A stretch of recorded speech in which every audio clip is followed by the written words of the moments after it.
മാതർമേ മധുകൈടഭഗ്നി महिषप्राणापहारोद्यमे हेलानिर्मितधूम्रलोचनमथे हे चण्डमुण्डार्तिनी निःशेषीकृत रक्तबीजधनुजे त्ये निशुम्भापहे ശുംഭധ്വംസിനി സംഹരാശു ദുരിതം ദുർഗേ നമസ്തേംബികേ. ദേവി മഹാത്മ്യത്തിൽ 4-ാമത്തെ അധ്യായം അവസാനിക്കുകയാണ്. അവിടെ ദേവി അനുഗ്രഹിച്ചു. ദേവന്മാരുടെ സ്തുതിയൊക്കെ കേട്ട് സന്തോഷിച്ചിട്ട് അവർ പറഞ്ഞതായിട്ടുള്ള വരമൊന്നും വേണ്ടാന്ന് പറഞ്ഞു വെച്ചാലും പിന്നെ ദേവി വരം ചോദിച്ചപ്പോൾ അങ്ങനെ തങ്ങളെ വിളിക്കുമ്പോൾ ഒക്കെ വന്നാൽ മതി, സ്മരിക്കുമ്പോൾ ഒക്കെ വന്നാൽ മതി ആ സഹായത്തിനായിട്ട് ഈ സ്തോത്രം ചൊല്ലി സ്തുതിക്കുന്നതായിട്ടുള്ള ആളുകൾക്ക് ഒക്കെ ഐശ്വര്യങ്ങളൊക്കെ ഉണ്ടാവണം, സർവ്വ ഐശ്വര്യങ്ങളൊക്കെ ഉണ്ടാവണം എന്നുള്ളതായിട്ടുള്ള വരവും മേടിച്ചു. ദേവി അന്തർഹിതയായി എന്നും പറഞ്ഞു. ഇനി രാജാവിനോട് മഹർഷി പറയാണ്, കഥ പറഞ്ഞു കഴിഞ്ഞാൽ സിംഹന്മാരില്ലേ, ഈ കഥ മഹിഷാസുരനെ വധിച്ചതായിട്ടുള്ള ആ കഥ പറഞ്ഞു കഴിഞ്ഞതിന് ശേഷം രാജാവിനോട് സന്യാസി പറയുകയാണ്. ആദ്യം കണ്ടതായിട്ടുള്ള ആ രാജാവിനോട് സന്യാസി കഥ തുടരുകയാണ്. ഇത്യേതത് കഥിതം ഭൂപ സംഭൂതാസാ യഥാ പുരാ ദേവീ ദേവശരീരേഭ്യോ ജഗത്രയഹിതൈഷിണീ. ആ ദേവി ദേവന്മാരുടെ ശരീരത്തിൽ നിന്ന്, ദേവി ദേവശരീരേഭ്യ എല്ലാ ദേവന്മാരുടെയും ശരീരത്തിൽ നിന്നുള്ളതായിട്ടുള്ള തേജസ് കൊണ്ടാണ് ഈ ദേവി ഉണ്ടായതെന്ന് നേരത്തെ പറഞ്ഞല്ലോ. അപ്പം അതാണ് പറയണത്. ദേവി ദേവശരീരേഭ്യ ദേവന്മാരുടെ എല്ലാം ശരീരങ്ങളിൽ നിന്നുള്ളത് പുറപ്പെട്ടതായ തേജസ് കൊണ്ട് ഉണ്ടായതായിട്ടുള്ള ദേവി ജഗത്രയ ഹിതൈഷിണി, 3 ലോകത്തിനും ഹിതം ആഗ്രഹിക്കുന്നവളായിട്ട്, ഹിതം ചെയ്യാൻ ഒരുങ്ങിയിട്ട് ആ ദേവി എങ്ങനെ ഉണ്ടായി? യഥാ സംഭൂത, യഥാ പുരാ സംഭൂത, എപ്രകാരമാണോ മുൻപ് ഉണ്ടായത് പണ്ട് ആ ദേവി ഉത്ഭവിച്ചത് ഇങ്ങനെയാണ്. ഉത്ഭവിച്ചത് എന്ന് പറഞ്ഞാൽ ഉത്ഭവിച്ചതെന്ന് പറയാൻ പറ്റില്ല, നേരത്തെ തന്നെ ഉള്ളതാണ്. അവിടെ ആവിർഭവിച്ചു എന്നേ പറയുന്നുള്ളൂ എന്നുള്ളതാണ്. ആ ആവിർഭാവം ഇങ്ങനെയായിരുന്നു, ദേവിയുടെ ആവിർഭാവം അത് ഞാൻ പറഞ്ഞു എന്നാണ്. ഇത്യേതത് കഥിതം, ഇത് ഞാൻ വിസ്തരിച്ച് പറഞ്ഞു. ദേവി ഇങ്ങനെയാണ് ഉണ്ടായത് എന്നുള്ള കഥ, ദേവി എപ്രകാരമാണ് ആദ്യമായിട്ടുണ്ടായത് എന്നുള്ള കഥ ഞാൻ പറഞ്ഞു കഴിഞ്ഞു എന്ന് പറയുകയാണ്. ഇത്യേതത് കഥിതം സംഭൂതാസായഥാ പുരാ, പണ്ട് എങ്ങനെ ഉണ്ടായി എന്നുള്ളത് ഞാൻ പറഞ്ഞു കഴിഞ്ഞു എന്നാണ്. ഇനി പുനശ്ച ഗൗരീദേഹാത് സാ സംഭൂതാ യഥാഭവത് വധായ ദുഷ്ടദൈത്യാനാം തഥാ ശുംഭനിശുംഭയോ രക്ഷണായ ച ലോകാനാം ദേവാനാമുപകാരിണീ തച്ഛൃണുഷ്വ മയാഖ്യാതം യഥാവത് കഥയാമി തേ. 2 ശ്ലോകം കൂടി ഒന്നിച്ചാണ് അന്വയം വരിക. പുനശ്ച, വീണ്ടും, അതായത് ആദ്യം ഇങ്ങനെ മഹിഷാസുരനെ കൊല്ലാനായിട്ട് ഇങ്ങനെ ഉണ്ടായി എന്ന് പറഞ്ഞു.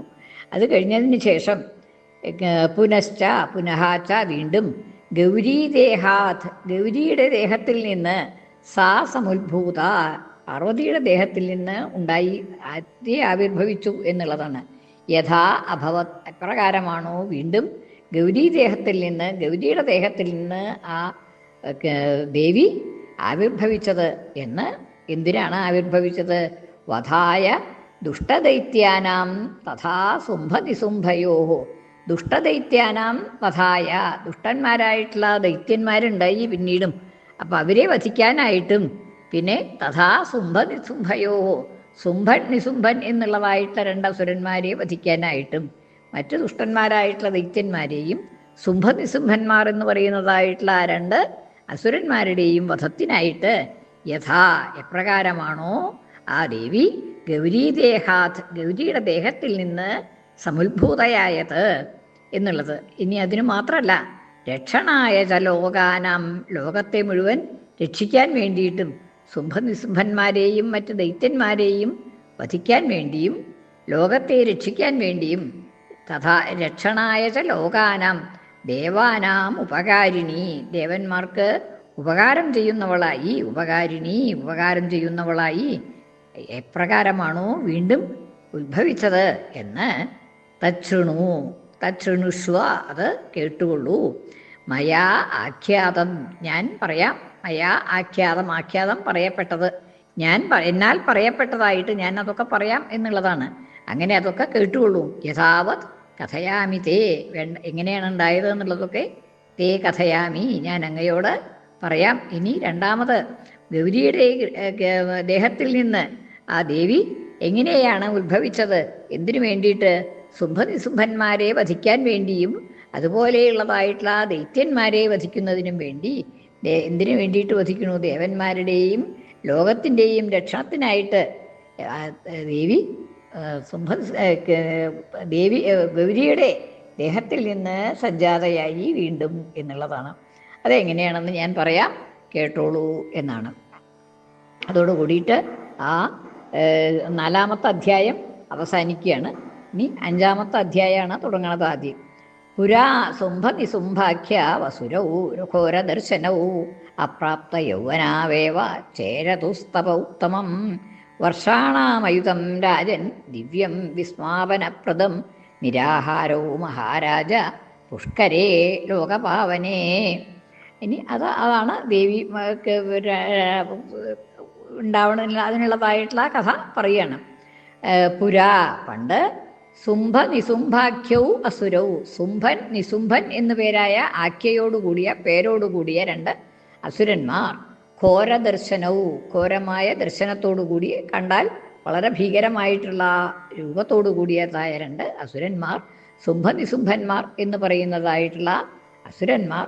ഈ ശുംഭനിശുംഭൻ എന്നുള്ളത് എന്താണ് ശരിക്കും പേര് നമുക്ക് പറയാൻ പറ്റില്ല. എന്താ വെച്ചാൽ പലതിലും ശുംഭൻ നിശുംഭൻ എന്നും കാണാനുണ്ട്, ശുംഭനിശുംഭൻ എന്നും കാണാനുണ്ട്. അങ്ങനെ രണ്ടും കൂടിയിട്ട് 2 വ്യത്യാസമുണ്ട്. അപ്പം എന്തായാലും ഇവിടെ ശുംഭനിശുംഭൻ ആക്കിയെന്നാണ് ഇവിടെ കൊടുത്തിരിക്കുന്നത്. അങ്ങനെയുള്ളതായിട്ടുള്ള 2 അസുരന്മാർ, ഘോരദർശനവും, ഘോരമായ ദർശനത്തോടു കൂടിയതായ 2 അസുരന്മാർ, അപ്രാപ്ത യൗവനവും ഏവ, യൗവനാവേവ പദം മുറിക്കുമ്പോൾ അപ്രാപ്ത യൗവനവും ഏവ, യൗവനത്തിൽ എത്തുന്നതിന് മുൻപ് തന്നെ, യൗവനത്തെ പ്രാപിക്കുന്നതിന് മുൻപ് തന്നെ, അവർക്ക് യൗവനായിട്ടില്ല, അതിൻ്റെ മുമ്പ് തന്നെ അപ്രാപ്ത യൗവനാവേവ, യൗവനവും ഏവ എന്ന് പദം മുറിക്കും. യൗവനത്തെ പ്രാപിക്കുന്നവരിന് മുൻപ് തന്നെ ചേരതുശ്ചപ തപ ഉത്തമം, ചേരതുഹു തപഹ ഉത്തമം എന്നാണ് പദം മുറിക്കുക. ചേരതുഹു തപഹ ഉത്തമം. ചേരതു എന്ന് ദ്വിവചനാണ്, 2 പേരായതുകൊണ്ട് ചേരതുഹു ചചാര ചേരതു ചേരുഹു എന്നാണ്. ചേരതുഹു ചരിച്ചു, തപസ്സിനെ ആചരിച്ചു, തപസ്സിനെ അനുഷ്ഠിച്ചു എന്നർത്ഥം. ഉത്തമം തപഹ ചേരതുഹു, ഉത്തമമായിട്ടുള്ള തപസ്സിനെ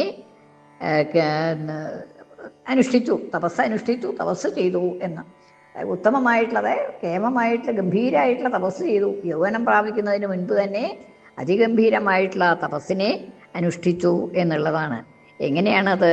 വർഷാണാമയുധം, അല്ലയോ രാജാവേ, രാജൻ, വർഷാണാമയുധം, എത്ര അയുധം വർഷങ്ങൾ, ദിവ്യം അയുധം, ദിവ്യം ദിവ്യം അയുധം വർഷം, വർഷാണാം വർഷങ്ങൾ. എങ്ങനെ ദിവ്യവർഷങ്ങൾ? ദേവന്മാരുടെ 1000 വർഷങ്ങൾ, അയുധം വർഷങ്ങൾ എന്നാണ്. ആയുധം എന്ന് പറയുമ്പോൾ 10,000, നമ്മുടെ മനുഷ്യരുടെ 10,000 വർഷമല്ല, ദേവന്മാരുടെ 10,000 വർഷം എന്നുള്ളതാണ്. ദേവന്മാരുടെ ആകുമ്പോൾ 1 വർഷമാണ് ഒരു ദിവസം അവർക്ക്. അപ്പം അങ്ങനെയുള്ളതായിട്ടുള്ള ആ ദേവന്മാരുടെ 10,000 വർഷം ഇവർ തപസ് ചെയ്തു എന്നുള്ളതാണ്. ചേരതുഹു വിസ്മാപനപ്രദം, വിസ്മയിപ്പിക്കുന്നതായിട്ടുള്ള വിധത്തിൽ. അതായത് ഈ 10,000 ദേവവർഷങ്ങൾ തപസ് ചെയ്യുക എന്ന് പറഞ്ഞാൽ അത് വളരെ വിസ്മയിപ്പിക്കുന്നതാണ്. ഇത്ര കാലം ഒന്നിച്ച് തപസ് ചെയ്യുക, അതും യൗവനം പ്രാപിക്കുന്നതിന് മുൻപ് തന്നെ എന്നുള്ളതാണ്. ഇനി അങ്ങനെ അതുമാത്രമല്ല, നിരാഹാരവും, ഭക്ഷണമൊന്നും കഴിക്കാത്തേ കണ്ട്, ആഹാരം ഇല്ലാത്തേ കണ്ട്, മഹാരാജ പുഷ്കരേ ലോകപാവനേ, ലോകപാവനമായിട്ടുള്ള, ലോകത്തെ മുഴുവൻ പാവനമാക്കുന്നതായിട്ടുള്ള പുഷ്കരം എന്നുള്ളതായിട്ടുള്ള അതിൻ്റെ സമീപത്ത് നിന്ന് അവർ തപസ് ചെയ്തു എന്നാണ്. ലോകപാവനേ പുഷ്കരേ, ലോകപാവനമായിട്ടുള്ള പുഷ്കരത്തിൽ 10,000 ദിവ്യവർഷങ്ങൾ നിരാഹാരമായിട്ട്, ആഹാരമൊന്നും കഴിക്കാതെ വിസ്മയിപ്പിക്കത്തക്ക വിധത്തിൽ അവർ തപസ് അനുഷ്ഠിച്ചു എന്നാണ് ആ ശ്ലോകത്തിൻ്റെ 2 ശ്ലോകങ്ങളുടെ അർത്ഥം. സർവമംഗളമംഗല്യേ ശിവേ സർവാർത്ഥസാധികേ ശരണ്യേ ത്രയംബകേ ഗൗരി നാരായണി നമോസ്തുതേ.